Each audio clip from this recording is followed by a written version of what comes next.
Ustedes escuchaban a los gremios docentes que piden la declaración de inconstitucional de esta ley aprobada ayer, y hay mucha incertidumbre, muchas dudas. Vamos a ver si podemos aclarar este panorama. Estamos en contacto con el doctor Fernando Vieira, abogado previsionalista de la ciudad de Córdoba. Allí lo estamos viendo. Doctor, bienvenido. ¿Nos escucha, doctor? Buen día, sí, estoy teniendo un poquito para escucharlos. Bueno, a lo mejor un poquito de delay, ¿no es cierto, Martín? Claro que sí. Pero ahí lo escuchamos nosotros perfectamente. Doctor, tenemos muchas consultas, tanto de jubilados actuales que dicen, ¿qué va a pasar con mi haber? Y también de jubilados futuros. ¿En qué condiciones nos vamos a jubilar con esto que se aprobó ayer?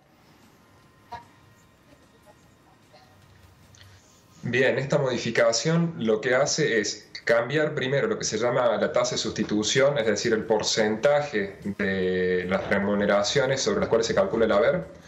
Con la con la reforma del año 2015, en el cual se produjo una quita del 11%, se jubilaban con 82% del 89% del promedio de las últimas 48 remuneraciones. Ahora va a pasar a ser el 82% del 82%, ahí se va a bajar en 6 puntos porcentuales el cálculo, pero del promedio de las últimas 120 remuneraciones actualizadas. Esto va a hacer que el promedio de remuneraciones sobre el que se calcula el porcentaje sea más pequeño. No es lo mismo tomar el promedio de los últimos 4 años que tomar el promedio de los últimos 10. Obviamente el sueldo del mes 1 va a tener una menor antigüedad, un suplemento de antigüedad menor que, por ejemplo, el sueldo del mes 120, y seguramente en esos últimos 10 años va a haber existido ascensos. Entonces, evidentemente, se licúa mucho ese promedio. Entonces, no solamente hay una reducción en el porcentaje de lo que se llama tasa de sustitución, sino que además se disminuye la remuneración sobre la que se va a aplicar ese porcentaje. Entonces, la quita es mayor. ¿Cómo se va a aplicar esto? Bueno, técnicamente los que ya están jubilados no se les va a disminuir el haber que vienen cobrando en abril, pero claro, el tema es que la ley dice que se va a recalcular el haber inicial y le van a aplicar después toda la movilidad, todos los aumentos para traerlo al día de hoy. Esto quiere decir que van a afectar un derecho adquirido, ¿sí? No le van a bajar la jubilación de abril, pero con los sucesivos aumentos se va a ir licuando esos aumentos. Y en algún momento se va a aplanar la curva y vamos a quedar todos en la misma situación. Después, el tema más grave pasa por el lado de los jubilados. Sí. Según su visión, ¿es inconstitucional la norma, como plantean desde los sectores de la oposición, que ya aseguraron que van a ir a la justicia para pedir la inconstitucionalidad?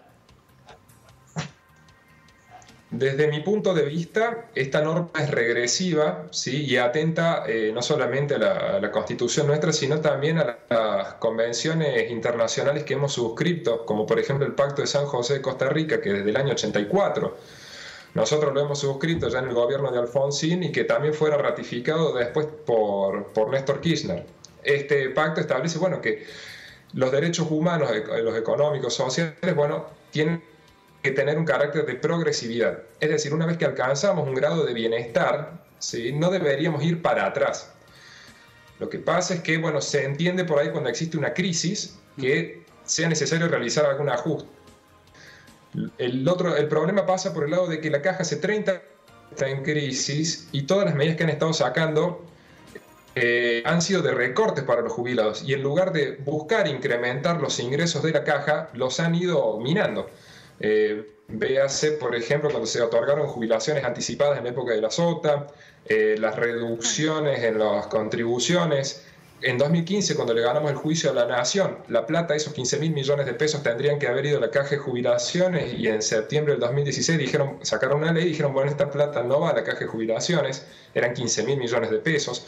Y ahora con esta ley, en lugar de mantener el nivel de ingresos que tiene la Caja, lo que he visto es que han reducido contribuciones, han reducido otras fuentes de financiamiento, como por ejemplo han quitado las inversiones que realice la Caja, han quitado, por ejemplo, cuando uno recibe un ascenso, la primera diferencia del sueldo iba directamente a la Caja, ¿sí?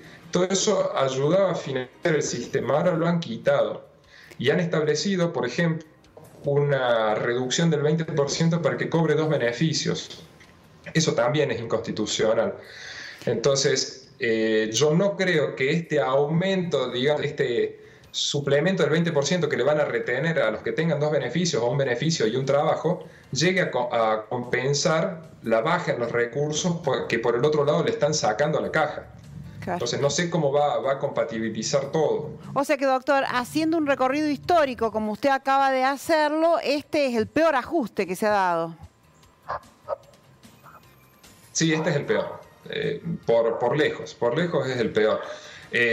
Fíjense si han visto cómo es la fórmula de cálculo para las prestaciones por invalidez. Es gravísimo. A los jubilados por invalidez les van a pagar el 4% del promedio de estas últimas 120 remuneraciones por cada aporte que haya hecho, pero nunca le van a pagar menos del 40% y nunca más del 82%. Esto quiere decir que una persona que se vaya a jubilar por invalidez necesita tener al menos 20 años y medio para llegar a tener lo mismo que le hubieran dado si se hubiera jubilado el día de ayer. Es bastante injusto, y sobre todo porque la Constitución y los tratados internacionales reconocen que estas personas tienen un grado de vulnerabilidad mayor. Imagínense una persona que comienza a trabajar en la provincia y le agarra un ACV y le pagan el 45% de ese promedio y tiene familia, por ejemplo. Sí. Es gravísimo, es muy grave eso. Le han bajado, es totalmente regresivo el cálculo para las jubilaciones por invalidez. Y considero que inclusive es discriminatorio. Discriminatorio. O sea que la desprotección es total, pero aparte es como inconsistente entonces el discurso, porque sale todo el mundo perjudicado. Salen perjudicados los jubilados actuales, los futuros, y tampoco sale beneficiada la caja, que se habla del déficit, de que esto se hace para remediar ese déficit histórico. Sí, habría que ver después cuál es el efecto real que va a tener este ajuste, porque obviamente han bajado el gasto, pero también han bajado los ingresos. Tal vez deberían haber planteado a lo mejor alguna forma de incrementar los ingresos, mantener eso. Yo creo que en el 2015 la plata que vino de coparticipación debería haber ido directamente a la caja.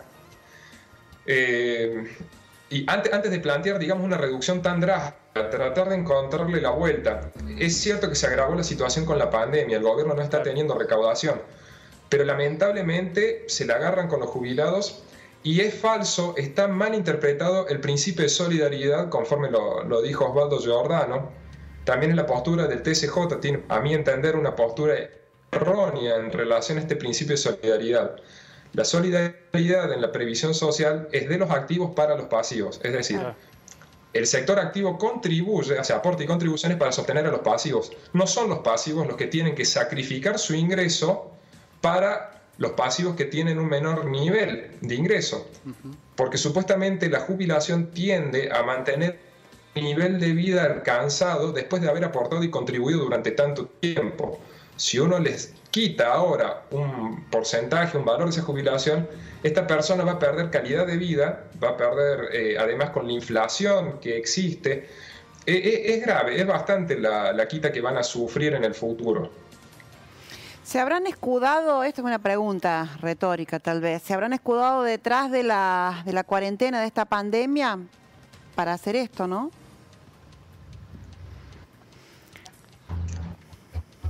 Perdón, no escucho. Sí, no, una reflexión nada más, doctor.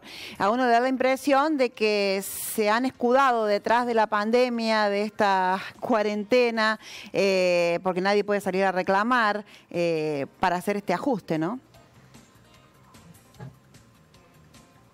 Totalmente, era el momento ideal. Nadie puede salir a la calle. Ya cuando los jubilados podían salir a la calle, no salían tampoco a veces a reclamar sus derechos. Es un grupo muy vulnerable, tienen poca representación. Yo creo que el principal tema es que los activos deberían darse cuenta de que esto los va a afectar en el futuro. La gente que está cerca a jubilarse ha aportado una X cantidad de plata para jubilarse con un determinado monto. Claro. Y ahora les han cambiado completamente las reglas de juego. ¿Sí? Es como si fuera un contrato. A vos te han prometido algo, vos has cumplido con tu parte o estás cerca a terminar de cumplir, y de repente de un día para el otro te dicen, mira, te vas a jubilar con un 10% menos. Sí.